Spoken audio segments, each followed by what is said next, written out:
Apat na miyembro naman ng Espinosa Drug Group ang napatay ng manlaban umano sa pulis sa San Jose del Monte, Bulacan. Balitang hatid ni Jay Sabale. Wala magkukulabo. Hindi pa nakikilala ang apat na lalaking napatay sa bypass operation sa Barangay Menuyan, San Jose del Monte, Bulacan, pasado alas 7 kagabi. Pero ang sigurado ng mga pulis, mga miyembro ng Espinosa Drug Group ang mga napatay na sospek. Iyon nga lang, nakatakas daw sa operasyon ng leader ng grupo na si Eric Espinosa. I-score daw sana ang pulis na nagpanggap na buyer ng 2 gramo ng shabu nang nakaramdam ang mga sospek na pulis pala ang katransaksyon. During our operation, kanina, sinalubong kami ng putok.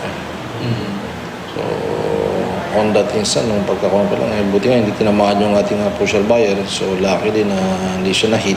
Dead on the spot ang apat. Sa gitna naman ng barilan, nagawa raw makatalon sa bakod ng leader ng grupo, kaya nakatakas.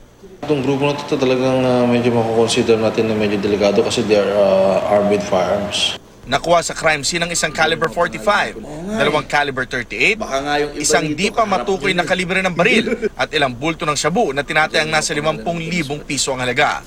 Sa mga nakakilala naman sa nakatakas na leader na si Eric Espinosa, maaari lamang may pag-ugnayan sa San Jose del Monte Police sa numerong 0998-967-3210. Jay Sabale, GMA News.